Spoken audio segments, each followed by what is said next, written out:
ვერაფრით ვერ მოაგვარებ ეკლესიაში საკითხს პრობლემებს თუ ბიძინა ივანიშვილი და ქართული ოცნება არ მოშორდა საქართველოს.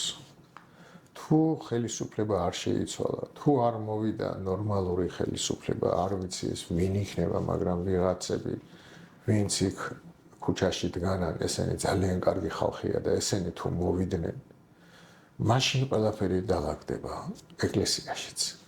ეკლესია არის მიტაცებული დიდი ხანია რუსეთის მიერ და აი ეს ჯგუფი, რომელიც იქ რუსეთის დიდი სურვილით აღმოჩნდნენ, ყველაფერს აკეთებს იმისთვის, რომ ოცნებას დაუდგეს გვერდით და ოცნებასთან ერთად საქართველო გაიყვანოს რუსეთის, დააყენოს რუსეთისკენ მიმავალ რელსებზე.